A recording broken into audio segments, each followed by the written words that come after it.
outcome-based education. So outcome-based education helps higher education institutions to attain program outcomes. So course outcomes and program education objectives. So create awareness among these. So IQAC of our college is organizing this FTP program with a great resource person, that is Xavier Mahimaidas from Loyola College, Chennai. So first of all, I would like to invite our beloved principal sir, Dr. V. Narayana Garu, onto the dais.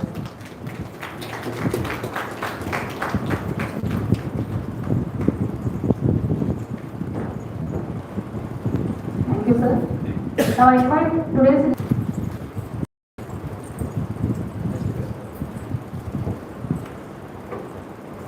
Thank you, sir. Now I request our principal sir. To say a few words about this occasion.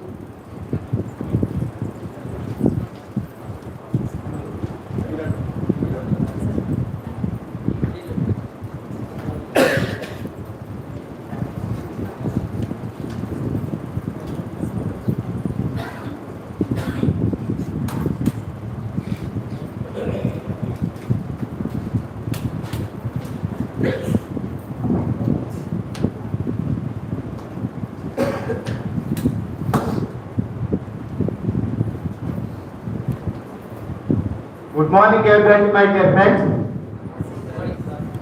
Respected dignitaries, today's resource person from great institute, Loyola College Autonomous, Chennai. We are very glad to have such a nice person, great person who is acting as a coordinator IKC in that Loyola College, Chennai. He is none other than Dr. K.B.N. Garu. Hearty welcome, sir, to our K.B.N. College Autonomous. And then coming just now, before coming to this auditorium, I had interaction with our great personalities. He is acting as a IKC coordinator for the last 8 years. Under his able guidance, of course, Loyola is 98 years old. They are going to celebrate centenary celebrations in the coming next 2 years, and such a great institute he has been working since 1996. Sir Arjun is from Madurai. Moreover, I am happy. Other faculty members don't feel Sir belongs to my own department, Commerce and Management. And then, under his able guidance, recently they went for math and got 8 double plus with a CGPA of 3.55 in the fourth cycle. And then in the recent year, in NIRF, All India level, they secured 4th rank. That is the caliber and capacity of our dear professor. Under his able guidance, almost all they are running 20 UG programs and 9 post-graduation programs. They are also running the MPhil and PhD programs. More than 400 scholars are pursuing their research under their guidance. That is the greatness of that Loyola College, Chennai. And then many more good things are there. Their student capacity is almost double. 10,851 students they have at present. That is their capacity. And then he said, across the globe, Loyola Group colleges, Loyola Group is running more than 300 colleges across the globe, especially in our India. They have been running the around 25 plus prestigious Loyola colleges. Okay, especially in Tamil Nadu, they have 4, Kerala 3, like that, Karnataka 2. In every state, they are having at least 1 college. We are lucky enough to have such a great personality as a resource person today. Sir is going to teach us on outcome-based education, mostly related to NAP-related matters and general related matters which are useful to all of us, my dear faculty friends. Let us all grow and enrich our knowledge by interacting with such a great personality, Dr. K.B.N. Mahimai Raju Garu. No doubt he is going to interact with us, not one-way traffic he told, one-way traffic he told. I want to interact with all the faculty along with the NAC coordinator, principal and other faculty members. Sir told like that. And sir, coming to our faculty members, we have around 110 faculty members have been working both in UG and PG courses. We have 16 UG and 6 post-graduation courses, sir. Of course, in the next coming years, we are going to enhance further 3 more UG courses and 2 PG courses for the next coming year. Our college is very generous, sir. We have very good infrastructure.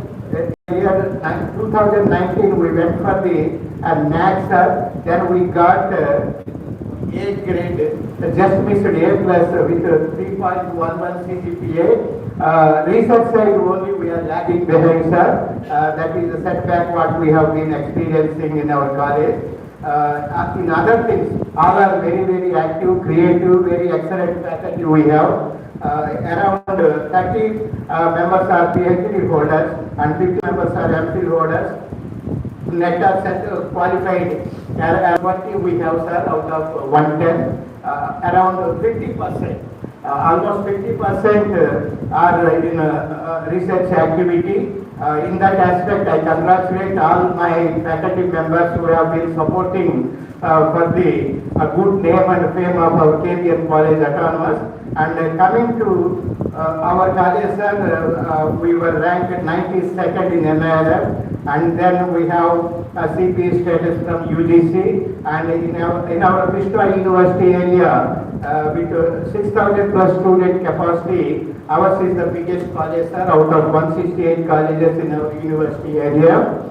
In placement side, we are very fortunate and congratulations to our placement officer Srinivas Reddy Garu under the able direction of our K.B.N. College management, both secretary, correspondent, President Garu and other committee members. We have been doing maximum extent by supporting the students by placing during last year 21-22 we have placed around 97% for degree and PG students, sir. Out of 964 passed out students, we have placed 942 students by inviting 46 topmost software companies across the globe and topmost industries to our college, sir. That is the situation which is prevailing in our college, sir. By taking your support, we want to grow. Not up to your level, at least some extent. That is our vision, sir. We request you please support us and enlighten all of us to get the better rank in the coming year in the 24th February. The coming February, 2024 February, we are supposed to go for NAC, sir. That is the situation. Thank you very much once again, Dr.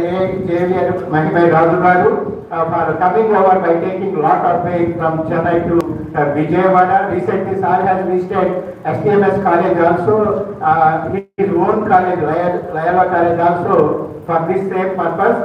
Thank you very much, sir, for your hardworking nature and everything, academic excellence and everything, sir. Once again, I congratulate you and extend my heartfelt thanks on behalf of K.B.N. College Autonomous. Please treat it is also your organization and your able direction we want to travel further, sir. Thank you very much once again. And then I congratulate on this great occasion Dr. K.B.N. Madam under her great leadership as a IPSC coordinator and her team members. We are very glad Madam has invited an excellent personality, topmost resource person in entire India for this today's that is faculty development program. Thank you very much, madam. Please continue. Secretary sir is very serious. We are going to conduct this much capacity faculty development programs furtherly for this academic year, also next year also. Thank you very much, madam, for your kind support and initiative, and also extend my thanks to your faculty members also who have been associated with IPSC. I also thank our dear vice principals, my dear own student, P.L. Ramesh and Dr. M. Venkateswara, PG Director Venkatesh, and all other head of the departments and faculty members for your kind cooperation for uplifting the college both academically in all aspects and other aspects also. Thank you very much, sir. And then recently, sir, 4 months back, our students took participation in Asian Games representing India and got the bronze medal to India, sir, in powerlifting. And we have a national level champion in table tennis and swimming also, sir. There also, in all aspects, we have been encouraging students, sir. Thank you very much once again. Now, I request our dear resource person, Dr. K.B.N. Raju Garu, please continue this session and address our faculty members, sir, and try to enrich as maximum as possible to you, sir. No doubt, our faculty are very dynamic and very creative, innovative, having the lot of grasping level, sir. That's why always I feel very happy, feel proud with my faculty members. Thank you very much, sir. Thank you.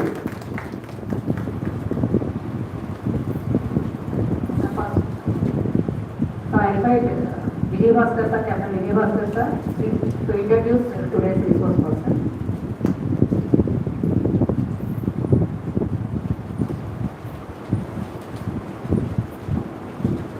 Thank you, madam. Respected Honorable Vinod Principal Dr. K.B.N. and other dignitaries on the dais and off the dais, a very good morning to one and all. I am very glad to introduce today's faculty development program. Resource person Dr. Xavier Mahimai Das sir, IPSC coordinator, Laiva College Chennai. Sir did his PhD in Commerce in 2011 from University of Madras. His total teaching experience is 23 years in Loyola College, Chennai. He got experience by doing several positions such as staff in charge, vice principal, co-faculty advisor, ED cell, assistant coordinator, and coordinator in IPSC in Andhra Loyola College. He published many books and attended several conferences, seminars and workshops. 21 scholars awarded MPhil under the able guidance of sir. Now I invite Dr. Xavier Mahimai sir to please continue section, sir. Thank you.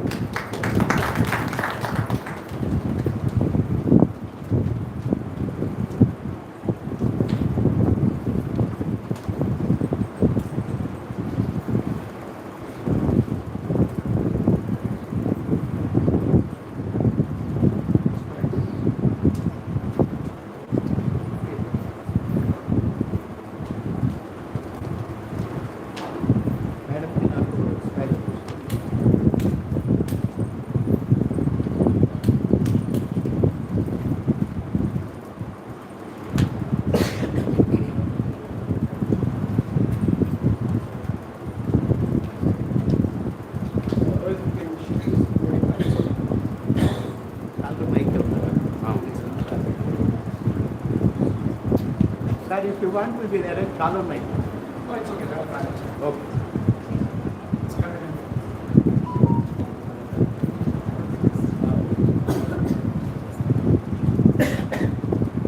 Respected Dr. K.B.N. Principal, Dr. Principal, and education coordinator,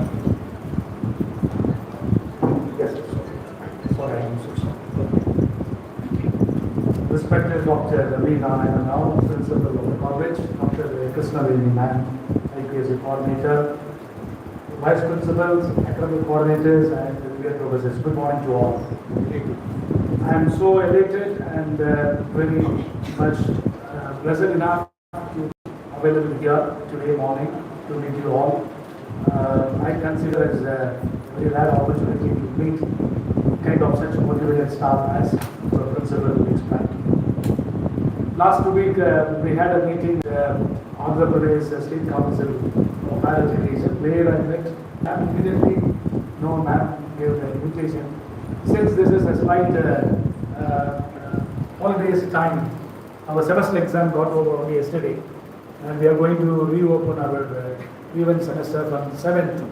I thought since these 2 days are available, immediately I accepted the invitation from ma'am. Thank you so much for all your invitation and hospitality. Dr. K.B.N, I should thank very especially because he was waiting at the station from 3 a.m. to receive me. So thank you so much. As your principal very said, it is good to collaborate and learn from each other. So we come here, not only just I come here not only to say whatever I have to you, whereas I am what is happening from your college, what I can articulate when I go back. So this is how institutions should collaborate and work together, and that will make many of such dreams like getting ranked and getting high grade all would be possible. So that is the intention of higher education today, of all the higher education institutions to collaborate and grow together. And whatever the best practices noticed at various institutions to be imbibed by others also. So I hope the kind of interventions will make that possible. So having said this, today I am invited especially for this particular topic. The topic is outcome-based education. Already you have done it. You have submitted your SSR. You must have done little work on what is outcome-based education, etc. So my work is going to be very simple. I'm just going to sensitize you on certain important aspects. So let me start like this. Before we get into the outcome-based education, let's have some idea about curriculum. See, when we speak about the curriculum, most of us immediately feel only the syllabus what we have in our hand is our curriculum. It is not like that. See, when we say curricula or curriculum, it is the whole experience of our students in the campus. Right from the beginning they enter and as they leave, whatever is happening to them, and even after having left the campus, what they do at home in connection with what they done in the institution, that also part of the curriculum. So it is something of your plan, how you implement your teaching, evaluation, and the kind of experience what they have, and whatever things that they learn from every aspect of the academic life in the campus, all put together called as a curriculum all about. So that's what first you should understand, the context of the curriculum. The second one, today we speak more on OBE. This all started in 2014 out of Washington Accord. When India got into that accord, the first time the concept of education should move towards outcome oriented. And that's how the whole thing started. First it was implemented for technical educations. Later it is now implemented and has to be followed at all the higher education institutions. So NAC also brought all these into the criteria. That's why now all colleges started organizing these kind of programs and also developed softwares to calculate how much extent the attainment has been realized. So having said this, little more detail if you take, it is very simple that the institution should know very clearly what for they are working and what type of program they are organizing, and when students join, what will happen to them. at the end of the program? Will they have a knowledge? Will they have a skills? Will they have a ability? Will they have a values? If you have a plan for all these four, these are the outcomes, and your entire program is organized that way, that education is called outcome-based education all about. So it remains on these principles. Now, your clarity on the focus, what is going to happen to your students, no? And you are designing down. I want this skill, no, at the end of the 3 years, what I should teach today in my class. So this is how now we have to plan. And keep a very high expectations. No, it is not a very simple kind of getting an average mark and passing it. No. So when someone completes from this college, should have that skill, that ability. That should be very much visibly and measurable way by which to be available. So that way, keep a very high expectation. And finally, in order to happen that, make all opportunities made available in the campus. So expand all your opportunities. So these are the principles of what OB education. So what do we try to achieve? Knowledge, skills, obviously, then general skills, communicative skills, and working with the teams, interacting with the people, knowing thyself, and also working for the country, society. So obviously they need attitude and values. So we are going to focus in all our programs these things. Disciplinary, whatever subject they choose, on that knowledge and skill, then general human skills, and obviously they must have a good attitude and also the values. I hope you know, attitude is nothing but how will they respond to something. That's called attitude all about. No? Say if someone is asked to come and meet you as a group, how do you respond to this invitation? No, positively or negatively? So that speaks about your attitude. No? So it's very important today. Now we have to inculcate very positive mental attitude among the students, and also with high values. So these are the kind of outcomes we are expecting from all our courses and programs. Recently a white paper was developed by NAC, and it is kept ready for Union government to approve. Once it is approved, the whole scenario of assessment accreditation will change. It will not be as it is right now, and it will take place very soon. So this document is available in NAC website, Reimagining Assessment and Accreditation in Higher Education India. It was published in July 13th, 2022. It is ready for implementation.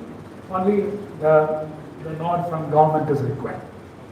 The whole paper is trying to make assessment and evaluation alignment with the new education policy, and also assessment accreditation in alignment with Sustainable Development Goals of 2030 given by UN. Okay, and if you read through the documents of new education policy, the whole purpose of education is defined as well-being of developing well-being of individual, society, nation, and the planet. So that is what the whole purpose of education. If someone is just trying to do some degree, UG level or PG level or research level, whatever may be, it should give a first well-being of their own self. In terms of understanding, in terms of happy way of leading the life, positive way of leading life, that well-being. Obviously, when that is taking place, they will take care of the well-being of others. When that takes place, the society well-being taken place, and obviously nation well-being is taken into account. If all this is happening, obviously the planet is taken care. So this is the whole purpose of education stated in new education policy. Just I touch upon this one. You take the quote of Krishnamurti. Society is not something that exists apart from us. We have created it. So if I am happy, I am making others happy, and the whole the environment where I live is really productive and happy, then the society is so productive and so valuable, and also constructively they take care of the entire planet. So this is what the outcome that we speak about here. This is what the outcome that we contemplate under outcome-based education. If we take Jesuits, since I come from the Jesuit institution, now our vision, mission, and the proposition statement is very clear: to form credible, innovative, and socially committed citizens, to help students evolve into competent, committed, creative, and compassionate men and women for and with others. No, they are for others and with others. And this is the core, a kind of philosophy of the Jesuit education. So all these are in alignment with outcomes that we contemplate. So I am saying all these details, you must know what is the outcome. It is not just the Bloom's taxonomy that we contemplate. These are the broad-based outcomes should guide us to fix program objective and program outcomes, program specific outcomes, then course outcomes. So when we develop all these are the general broad-based principles to guide us. So kindly keep this in your mind. So if you go through this document of NAC, they say your outcome-based education should have this focus, these three questions. What are the three questions? What is the brief for the educational programs? That is to say, what is their expected function? If I say BCom program, what they will achieve at the end? If I say MCA, what they will achieve at the end? Is it just degree, allowing our students to get passed with some grade within 2 years or 3 years? No, that is not. So you have to be very clear. That's the first question. The second question is within that brief in sense, you have to put it clearly, spelled out very clearly, what that you are going to deliver at the end. So in that, how valuable are the learning outcomes? Whatever the information you are going to share, whatever understanding that you are going to develop among your students, the skills that you are going to develop among your students, the habits that you are going to allow your students to develop, and the attitude, the values, how are relevant, valuable for today's context, and how are you going to achieve it? That's the second question. And third one, how effective and efficient are the means that programs employ to achieve these aims. So two important management terms are there. Principal was so happy to introduce me, as I am also coming from commerce and management. Always it is nice to see people from same discipline. So these two terms are very important in management: effective and efficiency. Effectiveness and efficiency. Just to break a silence, we're all teachers. I hope you will allow me to ask questions now and then. Instead of being a monologue, I simply speak. So it's good. Could anyone break a silence? In what way they are different? Effectiveness different from efficiency? You can ask some questions related to this topic as well. Any one of you? Just don't think the principal is here. Simply. Yes. Whatever. What is effectiveness? What is efficiency? How are they different? Any one of you? Simply, just because I hope you're all teachers, always allowed to ask questions, and we ask our students to be part of it. Students, in sense, audience to be part of the whole proceedings. I hope you will appreciate me if I pose a question. Any right answer, I'll give 100 rupees. I'm not joking, seriously. Any right influencer, I'll give you 100 rupees. Efficiency. Absolutely. Yeah, somebody started. Good. Great. Skill based. May I know a good name, sir? Skill based. May I know a good name? Oh, great. Okay, fine. Please, sir. Please. Efficiency is calculated on grading like that. But effectiveness is to touch the hearts of students. Touch the hearts of the students. Okay, very philosophical. Fine. Sir is from philosophy department. What department? Commerce. Commerce, we can go across the discipline. Definitely. Oh, fine. So when we say effectiveness, yes, it's a good way to put across a very broad-based way to make it onto the point. When I say effectiveness, it is getting things done as exactly planned. So only success or failure, 0 or 1, no in between. I cannot say I am 40% effective. Impossible. Either I am able to deliver or I am not able to deliver. That's it. Only two possibilities, 0 or 1. That's called effectiveness. So these three questions requires this one. As an institution, whether you are able to achieve or not. If you are able to achieve, yes, say yes. Otherwise, no. I cannot say 30% achieved. No. What is the efficiency all about? It is something always on referral term. Now, what is my input? What is my output? We say fuel efficiency. What do we mean? How many kilometers per liter? Isn't it? So same way here, I have so much investment in terms of human resources and various resources. What is my output? Now, how efficient I am? 90%? 100%? So, we have to ask these questions. Whatever that we do in our class, every hour, it is not as an institution, every hour when I step in, am I contributing towards this? In terms of effectiveness and efficiency. So that is the focus the recent document supports. And what is going to happen? Very soon, accreditation will be a binary accreditation. It is not going to be institutional accreditation as we have right now. Now, as I was explaining, we got A+ and we got A++. All this is very soon is going to be closed. They will say institution is just accredited, not accredited. Whereas each and every program that is called binary accreditation, each and every program is going to be accredited with the grade A, B, C. Very good, good, satisfactory, not satisfactory. It's going to come. That's what the new education policy speaks about. So what will happen? Hereafter, the students, general public will take the accreditation, which college offers BCom program in good, then they will join it. So it will become more competitive in near future. It is not across the board, institution is accredited with the A+, A+, all these things. Rather program wise. It is something new. It is already happening in by NBA, National Board of Accreditation. They are doing it, but they are not doing for all the programs, very few programs.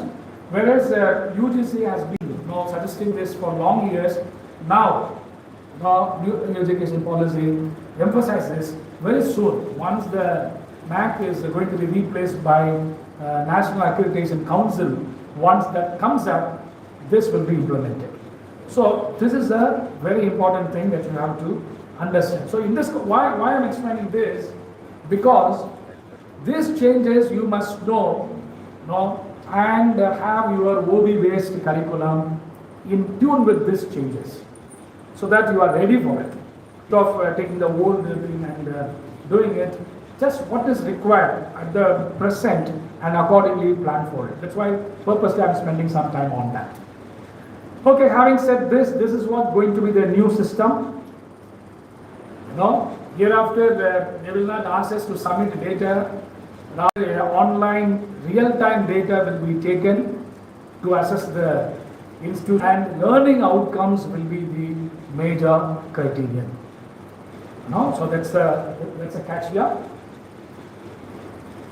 Now we have 7 criteria.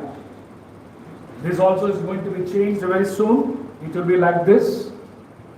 Appropriateness of your programs. How inclusive your institution is.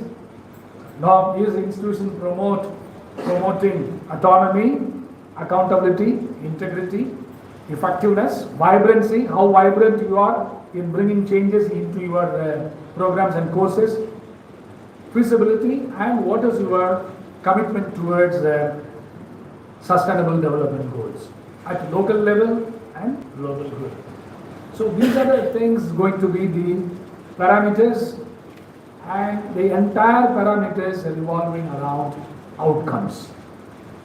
In every aspect, outcomes will be now suggested as a benchmark, and based on that, all accreditation will take place. I'm not going to, no, because this is not our discussion today. Our is on outcomes. So having said what is outcome and what is expected under new education policy and how accreditation is going to be based on the learning outcomes in near future, I come to the context of program outcomes. Say, if we take a program, UG program, PG program. UG program should have certain outcomes. PG program should have certain outcomes. Your university program should have certain outcomes. It cannot be same for all. Some trust is there. So these are the program outcomes suggested by NBA for engineering programs. So if you look at what do they expect? Knowledge, problem analysis, analytical skills, then design and development, or we can say problem solving skills, then investigation of complex problems, it is research skills, using the modern tools, it is the readiness to change, and their contribution to the society, sustainability, ethics, teamwork, communication, project management and finance, and lifelong learning. So these are the suggested outcomes for engineering graduates by NBA. Is it common for the general education? No, that we can evolve our own. In alignment with these guidelines, we can have our own by taking into account our trust focuses of the institution. Now I'll show you what is while we have done it. We can do it. The next one is a program specific outcome. So first I said UG program, PG program, research program. Now in UG BCom, that is called program specific outcomes. In UG BSc chemistry, that's a program specific outcome. MSc chemistry, program specific outcome. So again, all cannot be same. Each one has their own thrust to be spelled out. So again, the suggested outcomes are there. You can see they should have the concepts of a particular discipline. That's a one outcome. They should have a skills in a particular discipline. That's another outcome. Then they should be able to articulate this for the betterment of the society. That is another outcome. So the three specific outcomes of what? Program specific outcomes all about. Then it comes objectives. See, what is the difference between objective and outcomes? Outcomes are in a very solid, measurable terms. When I say objective, it's a broad-based goals that you set for your education. Now that's called the objectives. Of course, there can be a slight overlap, but it is a very, a philosophical term of the very philosophy of the institution, what for it provides education. That could be the objectives. Whereas when we say outcomes, they should have a measurable and a logical terms. So that's how these two to be differentiated. So another model is available. What are the attributes? Graduate attributes. It is nothing but the kind of features, the characteristics your graduates will have at the end of the successful completion of your program. Of course, their outcomes, but it is visible in their behavior. It is visible in their intelligence, in their decisions, in their interactions. So that is called attributes all about. So it is again combination of knowledge, skill, and attitude, values. These four components. So very clearly it is spelled out. What's supposed to be the graduate attributes for any programs of any institutions. They should have knowledge, skills, critical thinking, problem solving, analytical reasoning, research, teamwork, scientific reasoning, then reflective thinking, digital literacy, multi-cultural competence, ethical awareness, and also leadership and lifelong learning. So these are the things suggested for what? The kind of attributes and connect with that as outcome and put as a specific outcome and broad-based outcomes. So this way you should spell out. Now, program outcome 3 years. The NAC very clearly says should have these components. What are the components? Critical thinking, communication, social interaction, effective citizenship.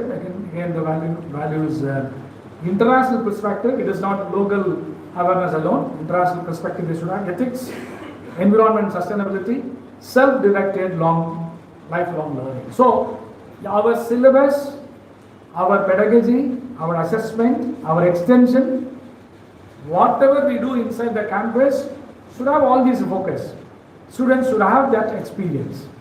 At the end they can say, yes, I have an international perspective on trade, on management. Then that outcome is achieved.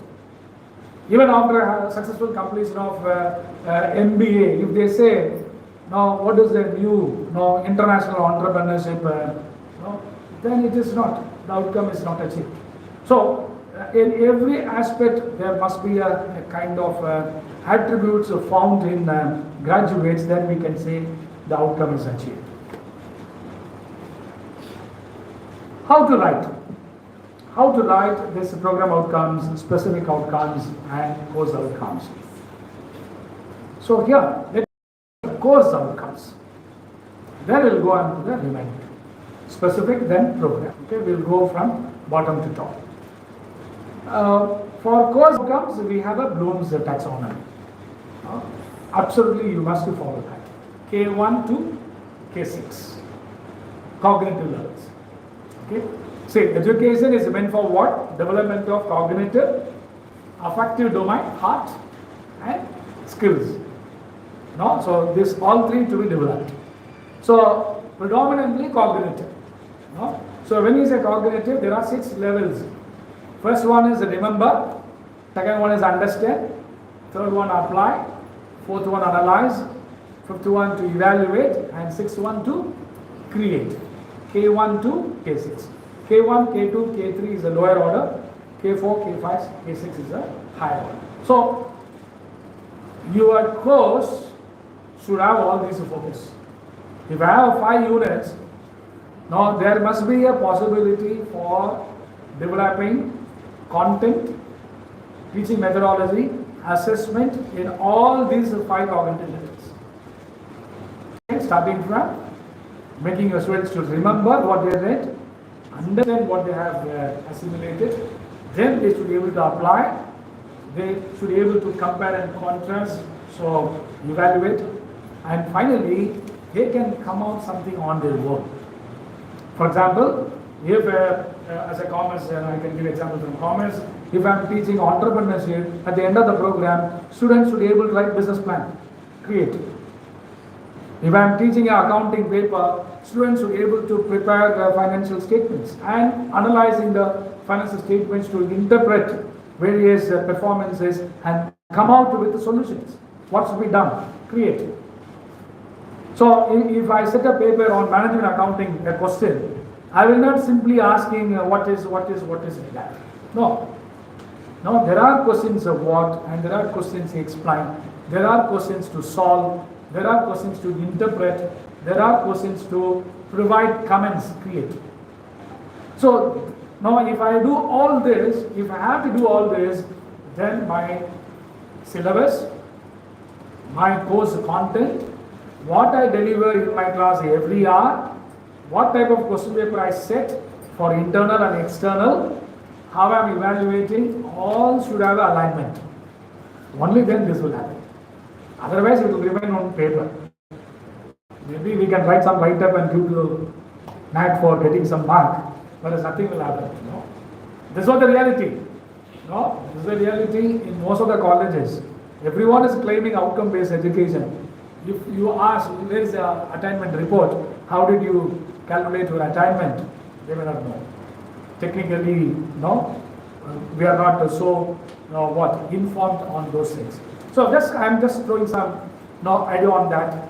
So there is a very clear Bloom's taxonomies available to understand all these cognitive level possibilities. Please familiarize. It is not only for the B.Ed, M.Ed people, for everyone. As a teacher, every one of us should know this and should try in our class. Should try. And we should see to it in 1 hour lecture, I have all these components in my lecture. So if I go into the class, I make myself very sure. Say if it is a 50 minutes or say 55 minutes, usually have some idle time, something here and there. Then effectively 30 minutes, 35 minutes, okay fine. In this 35 minutes, I should have all these possibilities. I will give input, I will ask them to remember what's done yesterday and they are able to connect with the future, so that I give the experience to my students in all these cognitive levels. If that is happening every day of my class, of every hour, then this will be possible. Otherwise, it is not just enough to have a program like this or coordinator do something. Principals are repeatedly speaking on dais, nothing will happen. So kindly have, because the whole success of outcome-based education remains not with the institution, with we, in our hands. It is the outcome that I am going to bring it out. It is not the institution is going to bring out. I am going to bring out these outcomes in my students. On the whole, it is viewed as what? Institutional outcome. So that perspective is very, very important. So this is about the cognitive, the first one. Second one, the knowledge dimension. It is factual and conceptual. Factual means now what I am contemplating. There is conceptual. That's the knowledge, the philosophy that we teach, the truth that we try to explain. So similarly, abstract knowledge, if we take two things, one is procedurals, another one is metacognitive. Procedurals you demonstrate, metacognitive they understand in their own way and they react. So all these possibilities we have to kindly familiarize all these terms, different ways which are connected with remember, understand, apply, analyze, evaluate and create, how to integrate in our teaching pedagogy and also question paper. So for that purpose, all these action verbs is given here, you can make use of it. So when you develop a course outcomes, it should have all these. The action verb, remember, understand, apply, analyze, evaluate, create. Action verbs. Then it should have a subject content. Then it should have what is the level of what Bloom's taxonomy that you try to achieve particular course, all the 6, all the 3, or just lower order or higher order. And finally, how it will be performed. All should be the component to write the outcome. It is not simply writing something what comes to our mind. So if I say a course outcome, it should be SMART. S stands for specific, M stands for measurable, A stands for achievable, and R is relevant, and it should be time bound. Time bound in sense, the course means once a semester, within 6 months you are able to achieve all this. Time bound. Within 3 years, 2 years, 1 year. So it should have all these possibilities, only then the outcome can be once that is done, then mapping could be done. So I have just explained to you now how the outcome statements could be evolved and also what are things kept in mind when we develop course outcomes. Okay. Once the course outcome is written, then it should be mapped. It's mapped with what? Course outcomes should be mapped with program specific outcomes, program educational objectives. Then your program specific outcomes should be mapped with program outcomes and program educational objectives, and these two to be mapped with vision mission statement of the institution. So mapping. How to do this mapping? Take the keywords and see now in each and every statement of your course outcome, what is the keyword? How that keyword is connected with PO, PSO, PEO. Then you say if the keyword is very close, you can put 3. If it is medium, you can put 2. If it is very low, 1. Suppose there is no correlation, put 0. So that way you can map. Now map your design. So that's what the usual way of doing mapping. There is another way of doing mapping is, suppose I am taking a Bloom's taxonomy very seriously, then I am contemplating only a few hours on say cognitive level 1 and 2, K1, K2, then I would say 1. Suppose most of the hours on higher order, then I give 3. This way also you can map. So another possibility is based on the hours related to various cognitive levels. There is another way to map is based on the assessment. What you will assess. So are you testing only the basics? Then that type of score. So like this you can give low, moderate and high. And based on that mapping could be done. Now I'll show some models, so that you understand much better. You take a mission of Loyola College. This is a vision statement and mission statement of Loyola College. I'm not going to read it. We don't have much of time. And once that is done, this is our program educational objectives. You see here, we have clearly mentioned all the dimensions suggested by UGC, NAC.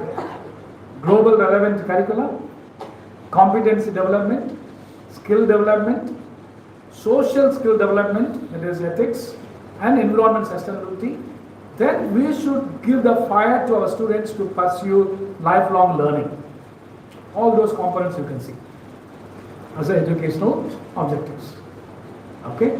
So we'll start like this. On the successful completion of the program, students will be able to expose, to think, to empower, to develop, enable.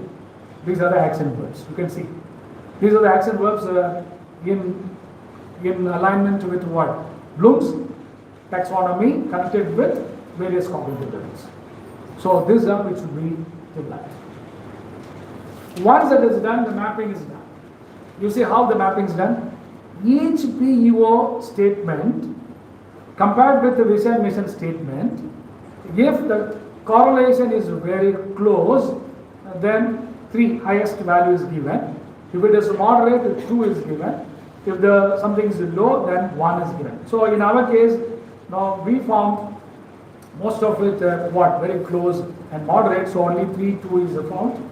After that, there are 1, 2, 3, 4, 5, and here 6, 30 cells.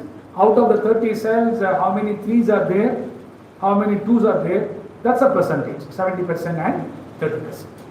So this is what the mapping concept in the context of OBE. Same way, if you take our program outcomes, so this is for our UG program, disciplinary knowledge, professional skill, entrepreneurial and employment skills, competency development, self-directed lifelong learning, environment and sustainability, social skills and ethics. So we put the title also, so it's easy to find the keywords for mapping. That's why we have done the title also. So all keywords can easily compare and accordingly we can put mapping. Then mapping is done. You can see here what is the connection between PO1 to PEO1, PO1 to PE2, like this mapped. And finally, how many 3s counted? 69%, and how many 2s counted? 31%.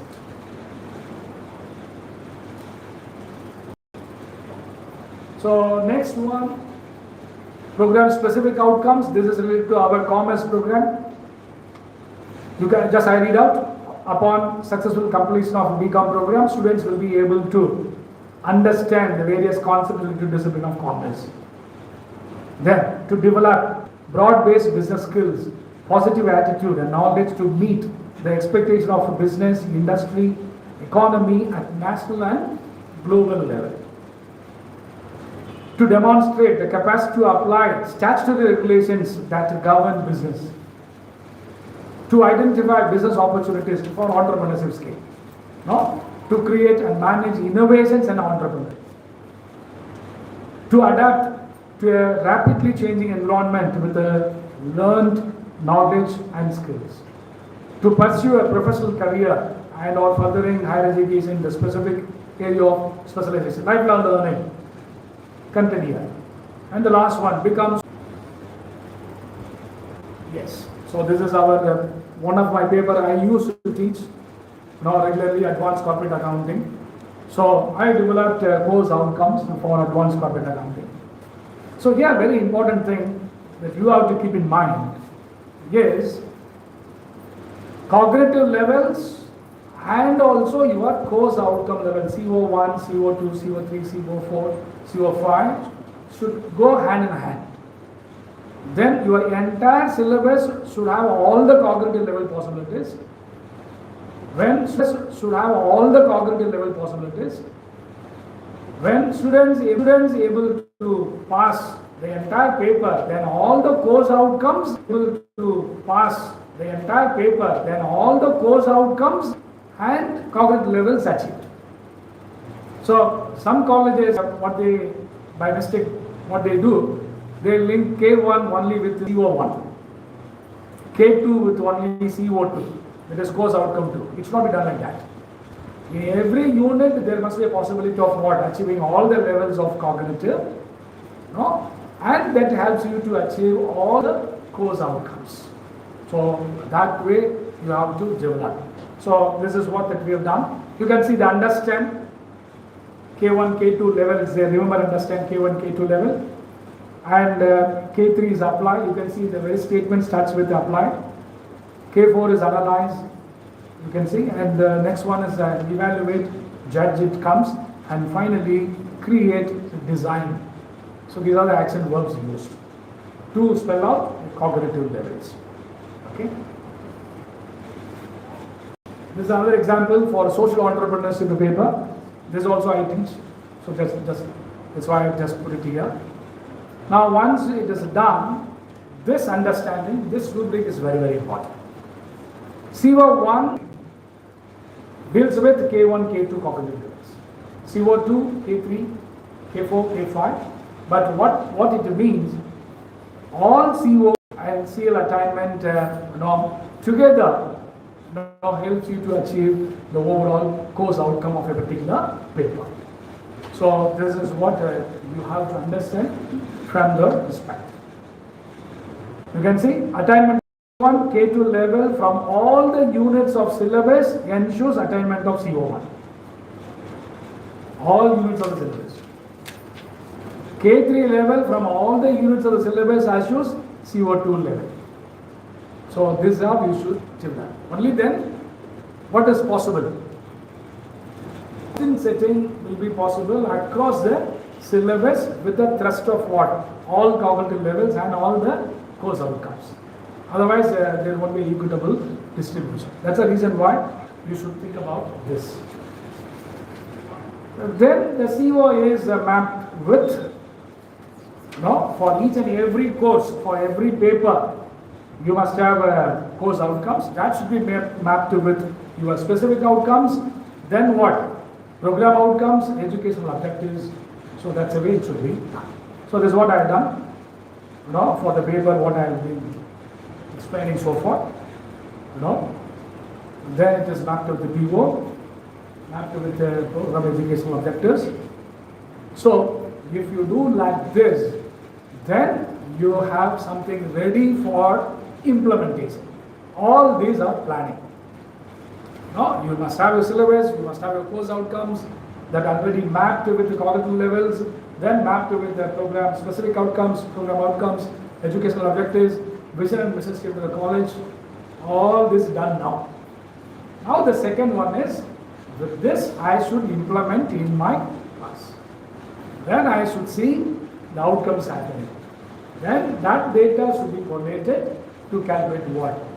Attainment. That's the second phase. So I finished the first aspect so far. That is how learning outcome-based curriculum framework can be developed, and also the mapping of outcome-based education attributes can be done. So if you have any questions or anything to be clarified, you are most welcome for next few minutes. Then we'll have a small break, then we'll start or want to continue. Continue, okay, fine. So, because it's now 12:20, yes. So we have some 10 minutes of our discussion. If anything to be clarified, because I have already covered quite a lot in terms of OBE.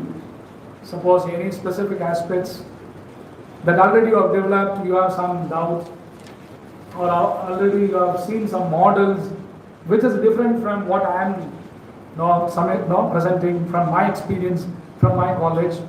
If anything to be clarified, please feel free to ask.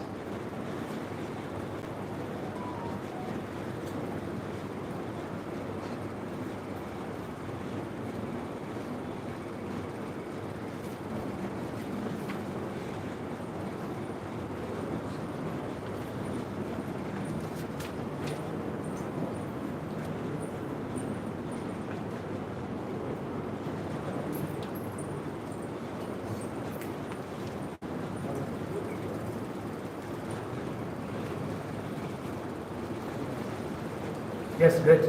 Again, silence. Yeah, please. What you say is 6 levels. What you say is 6 levels. Maybe. But Cognitive levels. some CA, next to CS, they say 3 levels. Basic knowledge, working knowledge, and expertise. So there is any difference from this? I don't find any difference. In sense, these are the fundamental cognitive levels identified out of the research work by Bloom's, and it is placed in India first time, and schools started implementing, not just contemplating on our cognitive levels. For example, simple example, you take a table, mathematical tables. First we are asked to memorize, only remember. Then slowly we understand why 2 into 2 equals to 4. Isn't it? Then we start applying. So this it's a very natural process for any cognitive development.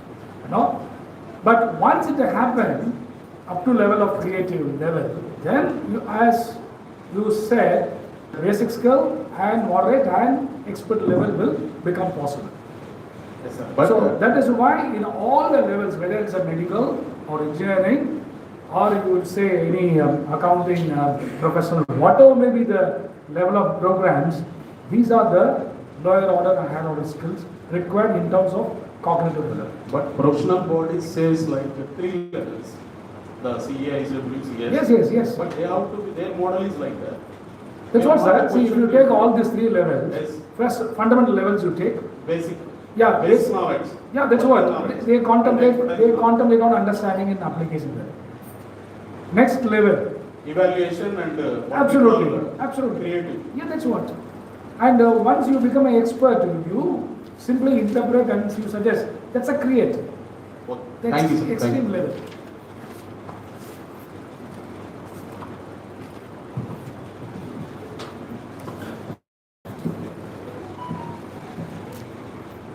So the second point.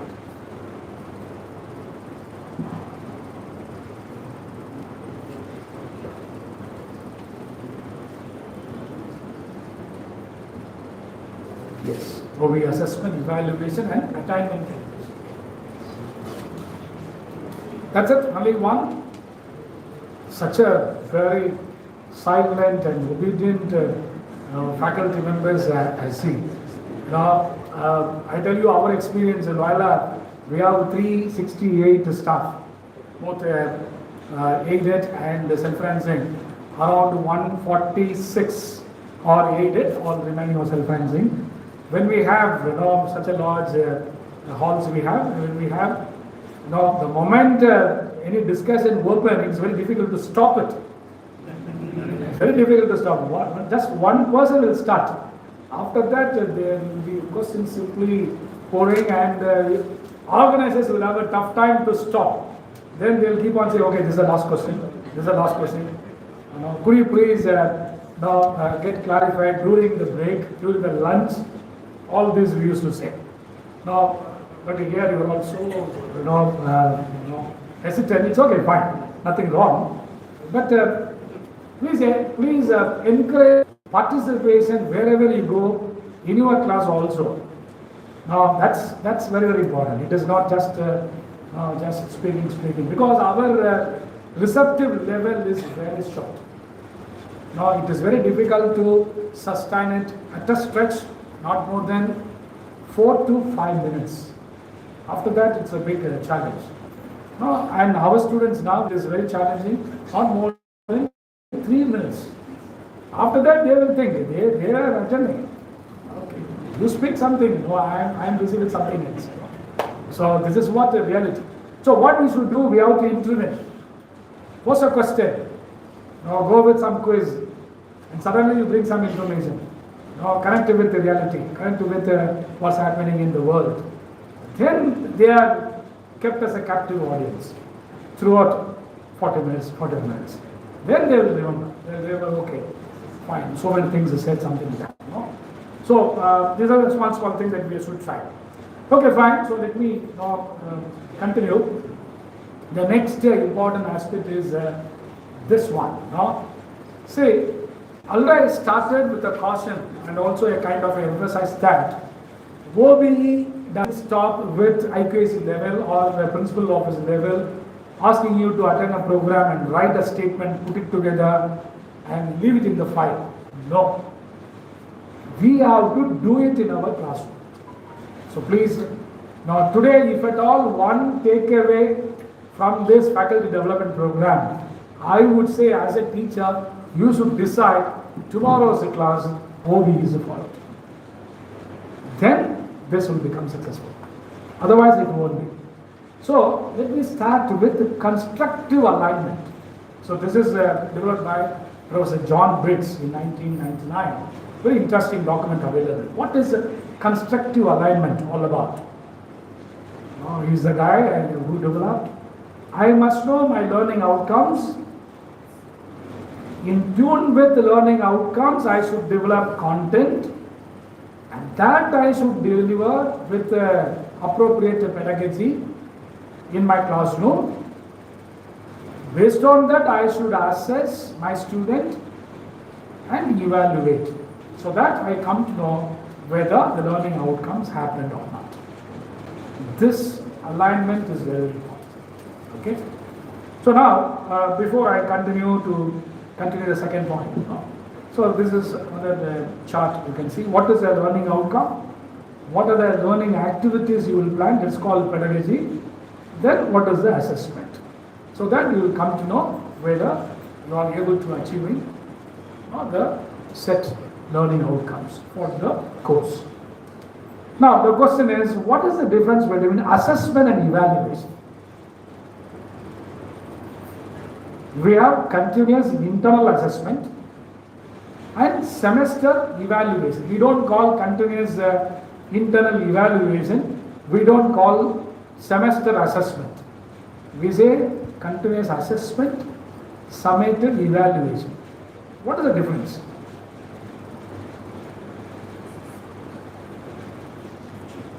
Just think it over. Come on, please, break silence. Otherwise, I get bored. So, assessment may be overall. The evaluation in the sense being tested in the end.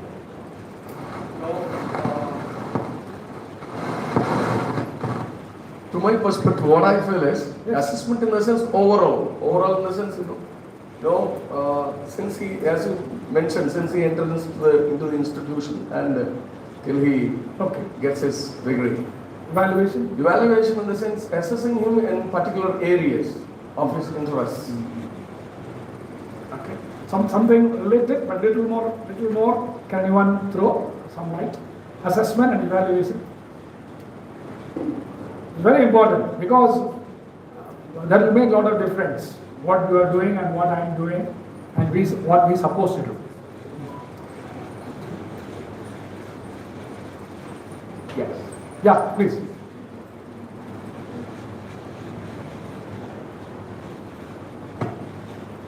There is no women participation at all. 33% reserved for you. 50%. Yeah.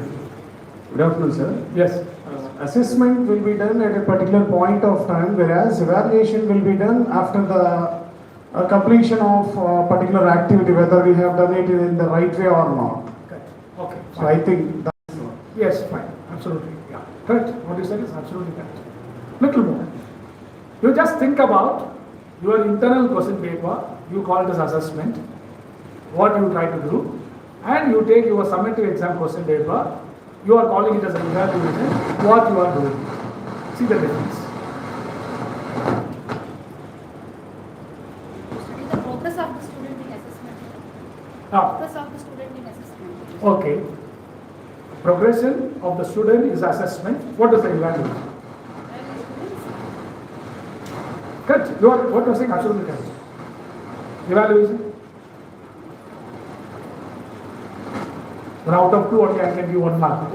Another point you have missed out. You can make it. Evaluation. Yes, correct. What you said absolutely correct. See, assessment is, the purpose is to see whether they have progressed or not. The whole purpose of assessment to give a feedback. Okay, give a feedback. I have done, 15 hours. After 15 hours, I am giving you 1 test. Whether you grasped it or not, where you missed out, where, why. So I help you. You bring little more, so that next you do better. That's the purpose of assessment. Evaluation is a final grading. Product check, qualified, A grade, B grade, distinction, outstanding. So that's called evaluation. Evaluation purpose is to grade. Assessment purpose is to understand the progression and also what? To give the feedback for further. So this is what the concept alignment says. Very interesting this thing. You decide clearly what you should explain, what you should relate, what you should prove, what you should apply, and give them activity and see that they are picked up. Then same thing that you assess and evaluate, then there is a constructive alignment. This is called dealing with what?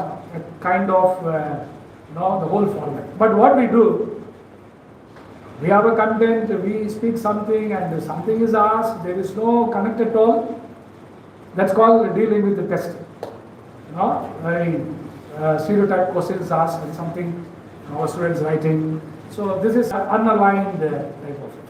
When I say aligned, this is aligned.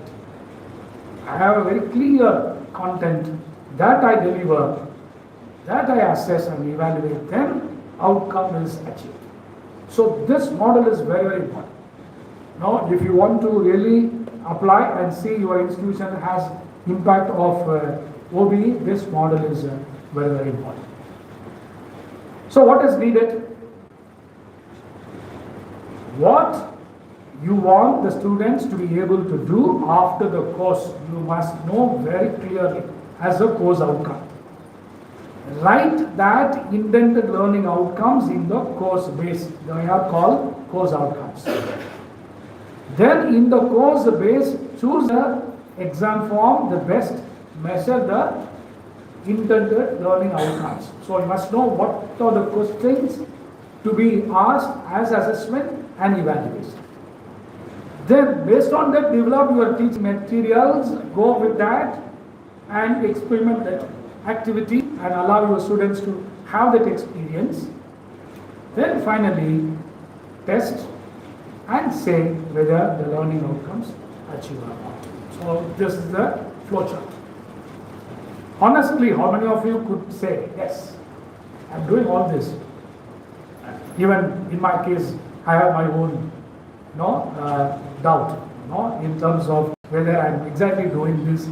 But I'm expected to do as a faculty member in every art. If I'm asked to go for any class, I must go with this kind of perspective and focus. Okay, I'll give if you go like this, then learning will be very easy for our students. I'll get simple exercise. Now, I want this, you should answer. Definitely, if you are answering correctly, I'll give 100 rupees, okay? Just memorize the way number 1 to be written, 2 to be written, 3 to be written, 4 to be written, 5 to be written, 6, 7, 8, 9. Just memorize how it should be written. 1 should be written like this, 2 to be written like this, 3 to be written as a L shape. So like that. Maybe I can give you some 15 seconds. Already 5 seconds gone.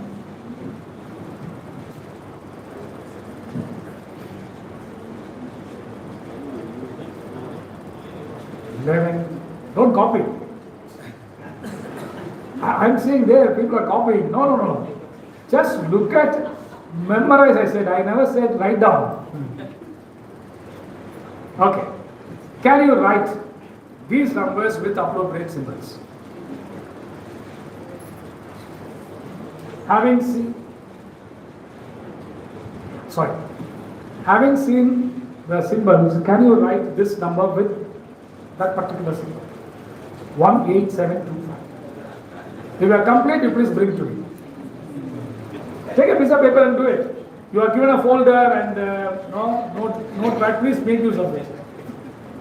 Pen also given.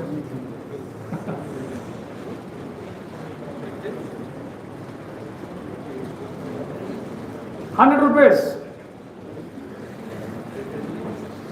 Yes. Yeah, please. Yes. I'll check. Please bring that.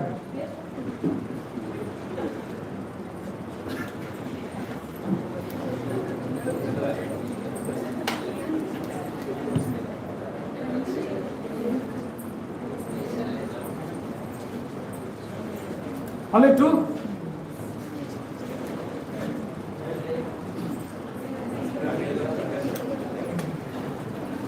I accept one more.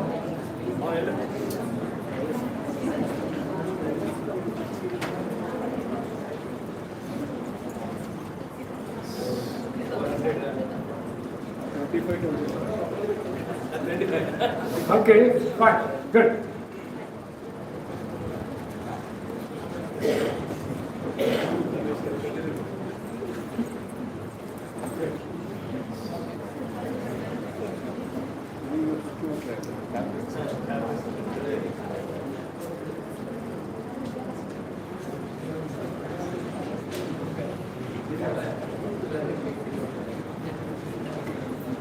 So out of 5, 3 got a correct answer.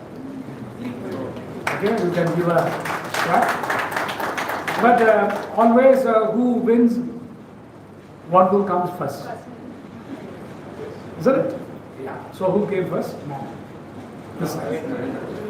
But you made a small mistake.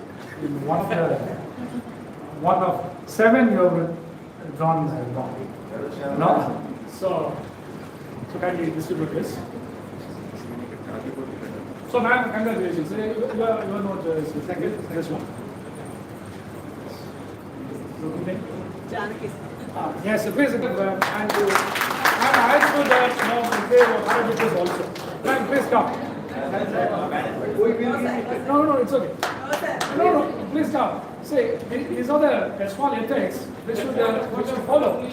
Oh, yes. Yes. Great, yes. Oh, okay. First come first. But who gave first? Okay, fine. Sorry. Okay, may I know your good name, sir? Please. Raghunathan. Okay, good. See, I'll tell you the point in it. Suppose if I showed this and asked you to write, all would have written. Because this is nothing but the numbers in usual phone. No? How the numbers are arranged. Dial. Okay? So, if you remember this, 1 to written like this, 2, 3 L shape, 4 this way, 5 square, 6 L, 7 L in opposite way. Then So once this is done, then everyone will pick up this, then no time everyone will write. So what is I have a content, I have developed a particular pedagogy, then I am testing it. If there is alignment, outcome will happen. Okay? So it is good to now connect with what students know already and develop something that they will be able to grasp it and they will be able to come out with the appropriate outcome. So this you should follow in your class. Whatever will be the subject. Okay? Fine. I hope you are aware of this. What is it? Taj Hotel attacked by terrorists. Can anyone tell me the year and 2011, November 26. 2011? November 26. November 26. How many of you are agreeing 2011? Put up your hands. Only one ma'am. Others not agreeing on 2011. Then what is that? Okay. So you want to read newspaper and also history a little bit. 2008. Okay, November 26. Okay, fine. Say, what happened? Some 30 terrorists came into India and different groups landed in different parts of the country. 10 fellows in Mumbai and they went into Taj Hotel and kept the hotel under siege for 3 days. They were simply shooting everyone who were found and set the doom fire, all panicking situation all the 3 days. You know what happened after the whole incident over? One professor from Harvard University, interested in the whole case, he did a case analysis and he came out with very interesting findings. On the day of this incident, there were around 650 people inside the hotel. And one of the big companies, all board members were inside for the board meeting. But what happened? Because of the employees of the hotel, none of them got wounded, only a few, and most of the employees only affected by the terrorist attack and lost their lives. 17 people lost, all the employees of the Taj Hotel. Okay? They were protecting the clients, first point. Second one, around 300 employees were inside. None of them tried to run away from the scene. All were inside the hotel all the 3 days until everything was over. They never tried, in spite of the fact that they know all the exit gate, emergency arrangements, how they could what rescue themselves, they know very well, but instead of that, they were remain inside throughout, and some of them sacrificed their mind in order to save the lives of the clients. Why? So that was the question raised by a professor from Harvard University, came down to India, did 1 year kind of analysis, out of which he came out with certain findings. It is available in the website. Why did Taj employees stay at their posts during the attack? Jeopardizing their safety in order to save hotel guests. So it is called as heroes of Taj Hotel. The case study is available. See, if I go to the class with this kind of cases, then I explain what is behavior, how a selection should be done, how a kind of a patronage, loyalty should be developed among employees. Lifetime they will learn. So this is what that we should try to do. What was the finding? It's very simple. Taj Hotel never recruit from metropolitan cities. They go to towns, particularly when it comes to the third level or fourth category level of employees. Instead of going to Chennai, they will go to Trichy or Madurai. They will not go to the metropolitan city. So it is like that. Then second one, they will ask references from school teachers. How the guy was in his school and what is his ethical background, something like that. Then they are trained, and they are trained in such a way, they are ambassadors of not the hotel, ambassadors of their customers. So when they do something good and when they get some credit from the customers, immediately incentives given. They do not wait Christmas to come, New Year to come, Pongal to come, no. 2 days, within 48 hours, incentives given to them. Suppose someone is writing, I am so happy with the service of this guy. That's it, 48 hours, he will be given monetary incentive. If it does get accumulated, different forms in which promotion is given. Because of this, the staff was so loyal, committed, and they were able to protect guests rather just safeguarding themselves. That's why the picture you can see, they formed a human chain to allow people to come out. Then they've gone back again. This happened. In the picture there you can see how they form, and one of the terrorists from the top noticed that and started shooting, and few employees lost their lives. So this is the fact. So what I'm trying to say is, now we have to plan our content, we have to plan our pedagogy, and we should be very careful with outcomes what we try to achieve. Only then the success of OBE will happen. Otherwise it won't. So how to plan your assessment planning? Be clear with the learning levels, then decide what are the assessment. For example, project work, mini project, minor project, assignments, capstone project, life problems, live issues can be taken and they can come out with the solution. It's called capstone project. Then you can conduct a small test. So all this. If you conduct snap tests, it is for K1, K2 level. If you conduct some summative exam, then maybe K3 level, K4 level. Whereas if you give project, that test K5, K6 level of cognitive levels. So you must be thorough with what level, and for that what type of test will be suitable according to Bloom's taxonomy. Then you plan your assessment, ask questions accordingly. So these are the action verbs. You see our model. This is our question paper model for internal.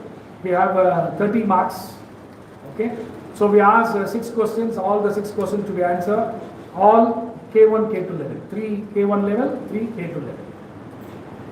Then in part B we ask 2 questions, any one will be asked. Okay. That is what? K3 level, then K4 level, then 1 out of 2 KC, that is K5 level, and the last one, 1 out of 2 K6 level. So all covered in question paper for 30 marks. And we have a third component, 2 tests we have in our system, 30 marks, then 40 marks, third component, that is left to the individual professor, can give project, assignment, snap test, whatever he wants can do. So, but we say that should have all these elements. Okay. Then this is our question paper of summative exam. That's for 100 marks. So you can see how it is distributed for 100 marks. All levels of questions you will find. Then we calculate marks, how much they scored. So this is a paper, what is the course outcome, I just repeated, and also the mapping I repeated. Okay. Now in this mapping I have written what is the score, the down, you see just you see here, the average is given all this, and that is written, COPO attainment rubrics I'm developing. I'll explain you. Then I set two types of rubrics. One is a direct, based on the marks obtained by the students. Another one is the indirect. That is something feedback is obtained from parents and also students on our system, that given 10% weightage. So both put together, I take the course attainment. And if I'm able to achieve, say, suppose I am fixing a threshold.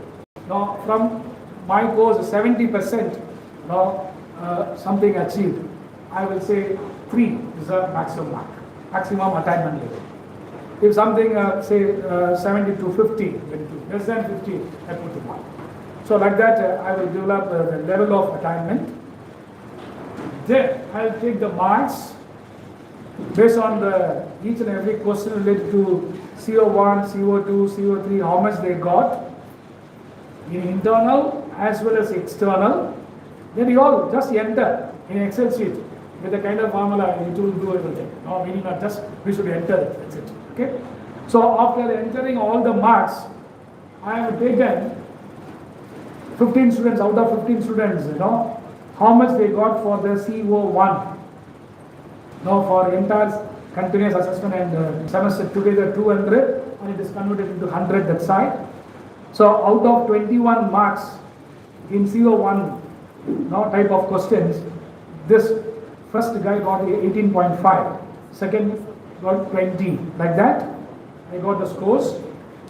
Now that is being converted into percentage. You can see there's 88.10 is nothing but 18.5 divided by the previous one. Yeah, you can see the last one. Now, how much the 200? Yes, you see here, 18.5 out of 21. No, do you see that? Yeah. Yeah. The last one you see. No, so what is the CO1, how many total marks, and out of which how much he got. So 18.5 divided by 21 into 100, that's a percentage here. 88.10. For each student you have to calculate. Yes, you have to enter. Then it is done by software. You are not doing it manually. Then I have taken for the entire class. What is the percentage of CO1, CO2, CO3? I put the threshold limit 70%. So I just highlighted how many students got more than 70 in CO1, CO2, CO3, CO4, CO5. So in the first case, you can see out of 15, 13, 14 students got, whereas the CO2 out of 15, now some 11 students got, like that I have. That is converted into percentage. 14 students got CO1 more than 70%, 11 students got more than 70% CO2. So the percentage is what? 93%, 73%. Since I put the threshold, most of my students, 70% and above students got this, I give attainment level 3. So this is what the rubric to be developed, and this is how you should have this is one of the models. You may have your own model. Just this we follow in Loyola. We have created a software and we are doing it. So when I assess my student, I will not enter only mark out of 30, 28. I will record mark how much he got in K1, how much he got K2, how much he got K3, K4, K5, K6, so total 28. Like that, I will have a database for both internal as well as external. All collated together, then overall out of C1, how much mark allotted, how much a particular student got, what's the percentage. If that percentage is more than your threshold, see, threshold is nothing but what you set as a benchmark. It should be out of your own or out of your previous experience. It could be anything. Then you compare out of 15, how many got more than 70. You take in a class how many got like this. then you can say whether you are able to achieve a course outcome or not. So this is how it should be done. So once that is done, quickly, if you are go for an indirect method, the feedback also obtained, what you should do? Out of the previous score, only 90% you take, then the feedback to 10 you add, take the 100, then calculate the attainment. This is all your own model, you can do that. Suppose if you don't want indirect, there's a feedback, you can ignore it. But it will help you. Anyway, you are going to collect feedback from all the stakeholders, so you can integrate. So that's how done. This is very important. So you can see the first one direct 90%, second one 10%. Put together, in all cases it is more than 70%. So what? The attainment level is 3. So the course outcome of this paper is 3. Then this course outcome is multiplied with program outcome, program specific outcomes. Okay. So if I have 30 papers, 30 scores I will have. Isn't it? 30 papers, each course outcome. So 30 course outcomes I have. So take the average of all the 30 courses. That is compared with PO, PSO, vision and mission statement. So you could say the attainment level of your college is 3, 2, 1. So this is how it should be done. Okay, so this is a simple model. Now there are many models available, but this is what we follow. Now the second is now they are into the OB model. One more year we have to wait to collect everything to announce the attainment level. Okay, so this is what the calculation all about in the context of attainment and also PO to PSO. All this, it will be easy once that logic if you understood. Now easily you can replicate in the context of. For a program, we have to calculate this one on overall college, sir. Sorry? For a program, we have to calculate. You have to calculate program wise. Program, and Then all the program average you take that with the PEO, that with the vision statement. All the course average with the PSO. for a specific program, we have to calculate. Yeah, that's right. So all course outcomes together with the PSO, program specific outcome. Then all the program specific outcomes take the average of the program outcome. Program outcome is a ratio. So there are many softwares available. There are private companies have already come up with softwares readily. All you have to invest a bit of money and also ask them to sensitize like this. Then they'll train you how to enter the marks. Okay? So this aspect is very easy. No time institution can do it. All they have to identify software and to be trained of yourselves in terms of how to feed in the data. But what is very important? The first part. I should deliver my goods in my class. I should make my students to come out with the outcome. So if you have done that, then this aspect is no time we can do it. No, management can simply design the software and in no time a report can be developed.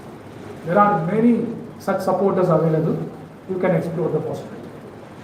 Specify the cognitive levels of the question paper. Yes, your question paper should be aligned with cognitive levels. Only then attainment can be. Otherwise meaningless. There are institutions, they take some average and they say, that is their result average, they say, that's as an attainment. That is not at all. What they have attained? What is the proof? Whereas if I show like this, suppose a particular student got very less mark in case 6. No? Then obviously the course outcome will not be 3. Most of the students have failed or they have got very poor mark in K5, K6 level. Then your course outcome is not 3, 2, 1 like that. If many courses like that, then your program outcome is 1. So it makes you to be on your toes to do a good job. so the outcome happens. So indirectly, you need to motivate us to deliver our goods. And as an institution, when they go for accreditation, learning outcome will be taken into account to go for what binary accreditation of programs. So it will have its own reference. So all now, see, changes already happening. We cannot hide ourselves. We have to embrace the change and also what? Accept and start change ourselves in terms of developing the content, delivering, and also assessing and evaluate. So this is what that I have for you in the context of attainment calculation. I leave these PowerPoints with you. You can go through that. Whatever thing you are able to implement, you can modify it. Nothing concrete. This is what to be followed like that. You can evolve your own in a simple way. You can do it. Or there are professionals available readily. Simply hire them and have a software. Train your staff how to set a paper and evaluate and record the marks. You can get once the batch finishes the program. Suppose you are implementing this year, the coming academic year 2023, then 26 will have an assignment. 2024, 24, 25, 25, 26. So when they finish the program, all the 6 semesters, all the papers, data you will have, then you can say for this batch, what is the outcome in terms of all the papers. So this is what you should plan and you should implement. So if you have anything to be clarified, please ask. If you have any feedback, also you are most welcome.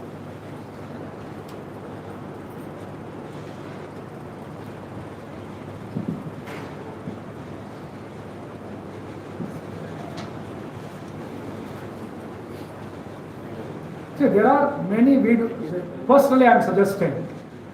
Now, there are many YouTube videos available on OBE. Please browse and watch and pick up something and think about how it can be articulated in your class. So this you should. Then you should suggest, IQAC ma'am, I found this model. Can we explore? Then form a team, simulate, brainstorm, then bring out a model.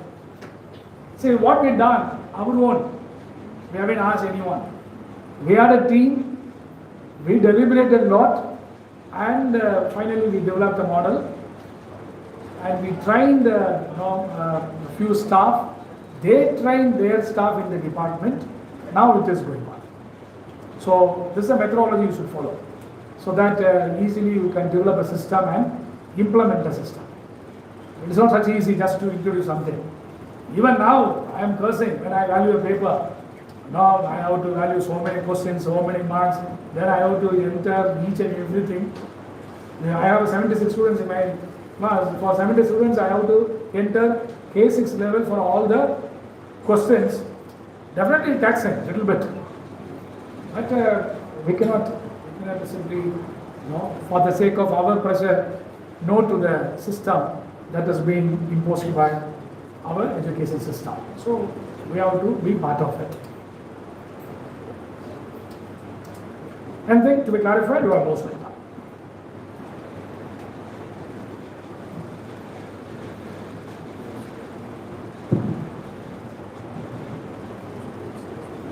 Fine. Suppose no clarification, you can be happy.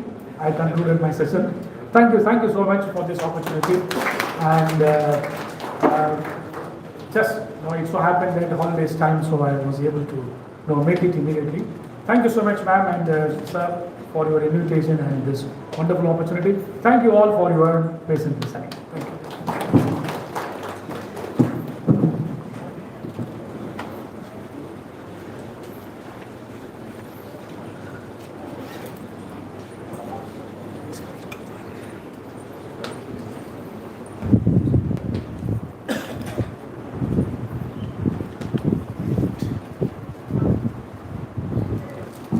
Now it's time for registration. I request our principal and vice principal, K.B.N. and Dr. Venkatesh to come onto the dais and register the list. also request Venkatesh. Sir, Bhaktuma sir, please join.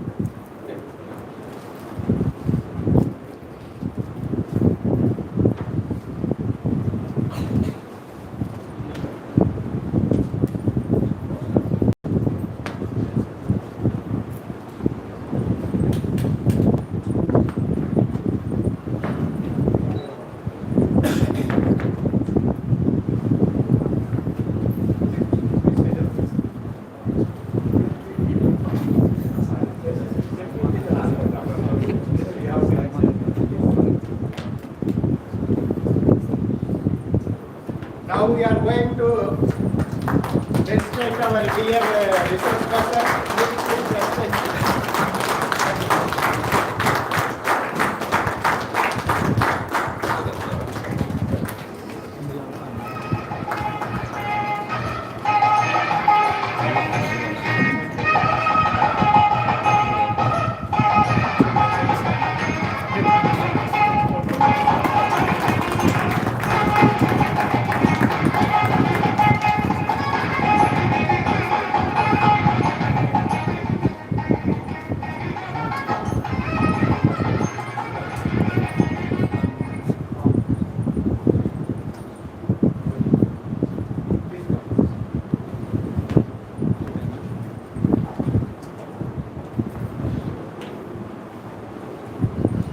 I call upon some of my colleagues to give some feedback on this academy.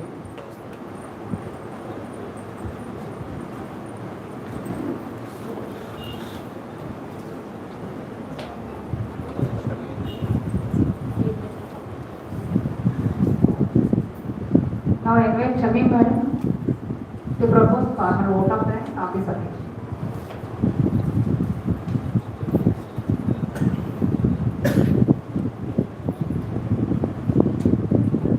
Good afternoon, Madam.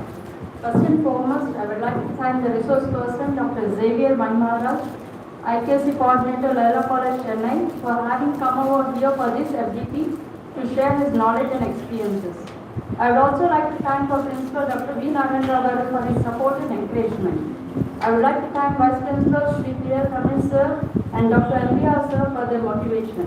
I would like to thank Sri S. Venkatesh, PG Director, for his cooperation. Further, I would like to thank all the teaching staff for their participation. My heartfelt thanks to Ivo and Srinivasa Garu for his support. I thank the non-teaching staff for their involvement in organizing this FDP. Thank you one and all.